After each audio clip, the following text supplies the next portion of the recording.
I used to love running Nitro every day. Unfortunately, in recent times, Nitro isn't as popular as it used to be. And I've said that before, and I did upset a lot of the Nitro enthusiasts out there. Now, I'm a Nitro fan myself, and even though it's difficult to hear, it is true, Nitro's not as popular as it used to be. Whenever I've mentioned this topic before, people always turn around and say, you're wrong, it is still popular. Well, yes, I do agree, it is still popular in certain places, especially when it comes to racing, but when it comes to everyday bashing and newcomers in the hobby, most people go for electric these days, and brushless electric RC cars have well and truly taken over. And I'm almost certain if you ask any hobby shop owner, they will also agree that Nitro's not as popular as it once was. Whenever I mention Nitro's dying off, I always seem to offend some people, especially the people who don't run electric and they only run Nitro. Now look, I'm not here to offend anyone, and I can fully appreciate die-hard Nitro fans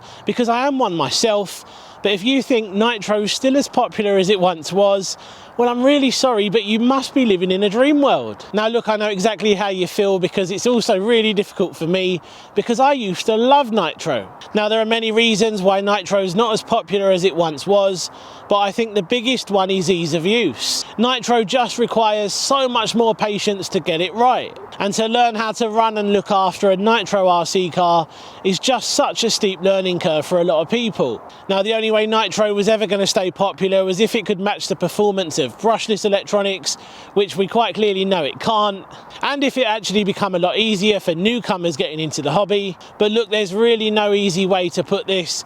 Nitro can be a pain in the arse, and these days the easy option is only going to be electric. So this is my Hobeo Hyper 7.5. It's a little bit dirty at the moment because basically I took this out last year. It was then thrown in the garage and it hasn't actually come out since. And that does happen to a lot of the RC cars on my channel. I'll get them out, do a video, and they end up back in the garage for ages. Now, one of the biggest things that puts a lot of people off Nitro RC is actually getting them started. It can be incredibly frustrating, and there are so many things you have to get right before that engine will fire up. And sometimes you will find yourself pulling on that pull start a lot more than you'd like to. Oh, nearly. And that's if it doesn't break, which, trust me, does happen a lot more than you'd like. So Nitro just sounds like a bit of a headache, and that's pretty much the main thing that puts a lot of people off. But the truth is, with a lot of the right research and knowledge, they're not actually that difficult to get started or to keep running. Again, it just requires a lot of patience, and you've got to be willing to learn. So I haven't had this thing out for a long time. Let's have some fun. Let's see if we can actually get this thing started. Now, of course, Nitro RC cars have a separate receiver pack, which you do need to power your servos. There is mine down there. I've already charged that up. Now, you may be wondering, where is the pull start then? Because this doesn't actually have a pull start. Well, no, I've cheated with this one. I have fitted a rotor start system because I got so fed up of pull starts. And if you've never seen one before, this is pretty much all it is. It's kind of like a mini drill.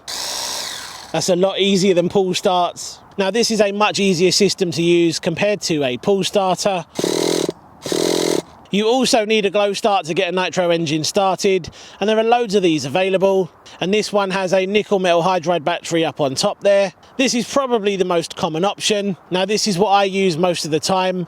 This is a lot easier for me because it does allow me to use a normal 3S pack to power the glow starter. So we'll see if we can get this thing running. First of all, let's switch on the transmitter. And I've already got Hyper 7 selected. The next thing we want to do is power on the car. Let's check to see if we've got steering and throttle. We've got steering, and the throttle and brake servo seems to be working fine as well. Now, when running Nitro or petrol large scale, you always want to make sure you're running a fail-safe. And if I switch off the transmitter, you will see that full brake will be applied. That means that the fail-safe is working correctly. Now, if your receiver doesn't have a fail-safe built in, you can also buy an external fail-safe. Or at the very least, I'm pretty sure you can still buy them, because once again, Nitro is not as popular as it once was. So if we switch this back on, everything should go back to normal. And we are pretty much good to go. Now, if only it was that simple. You would think this is ready to start now. No, it's not, because we now need to prime the engine. Now, people have different methods of doing this. There's no right or wrong answer. The most common one is to plug the end of the exhaust and then to pull on the pull start a few times, or in my case, use the rotor start. Some people even pull this tube off and blow down it. That sends pressure to the tank, which then sends fuel to the carb. Today, I'm going to try using the rotor start and holding the exhaust tip, but usually I would blow down the tube. So let's see if we can see fuel leaving the tank and going into the carb. Yes, we did. So now we've primed the engine, this should be ready to fire straight up. So glow start goes on. The LED light there indicates that that's working correctly. So let's give this a go. Oh, we're almost there. We're going to give it a little bit of throttle just to help it along. Right, let's give this another shot. And there we go.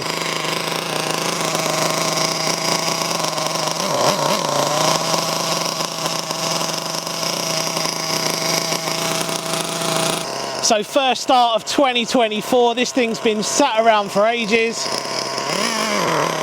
Of course, it's probably going to need retuning.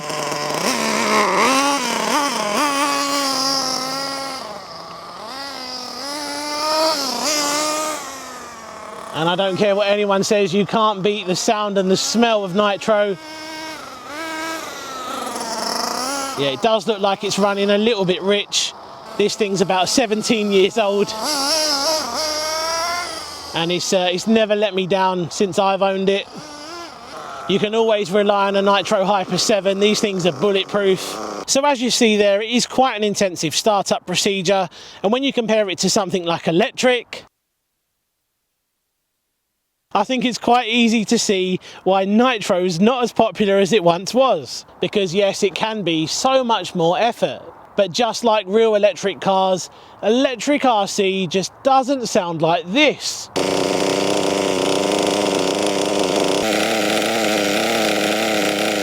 And if you like the sound of this, have you heard my 30 degrees north? I just love the noise and the smell of Nitro and petrol.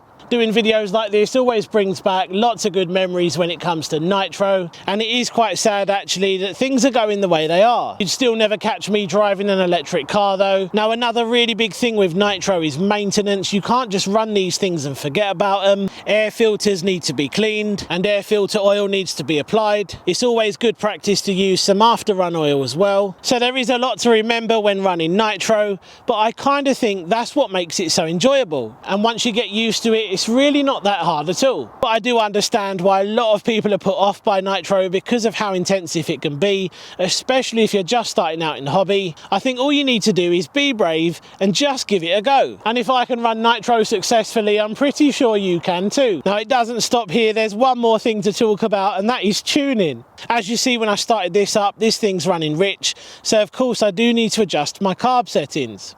When does it get easier? Now I'm not going to do that in this video because again it can be quite intensive, but if you are interested, there are so many videos out there on YouTube.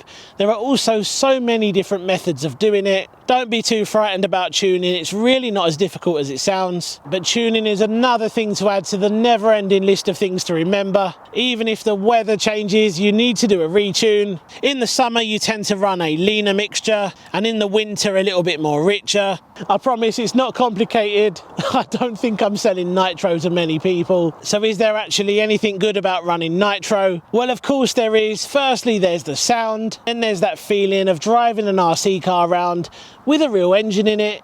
It's a feeling that you can't quite describe, you just have to try it. And I think anyone who's serious about the RC hobby should definitely give Nitro a try. Even if it only lasts 5 minutes, at least you can tick it off and say you've tried it. So all things considered, is the end near for Nitro RC cars? I don't think Nitro RC cars will ever be completely gone. Of course, they're still going to be popular when it comes to racing, but most people favour electric these days as brushless has come so far, along with LiPo technology. There's no real need for all the fuss and maintenance. I think electric RC is definitely the easier option for beginners, but to all the beginners out there who are just starting out, if you fancy a little bit more of a challenge, I think Nitro is a good option for you. I think for me, I'll always enjoy Nitro RC cars. They're just a bit more special than electric cars, and all the troubles and fuss aside, they always put a smile on my face. So let me know in the comments section what you think about Nitro RC cars. Have you ever had one? Have you ever driven one?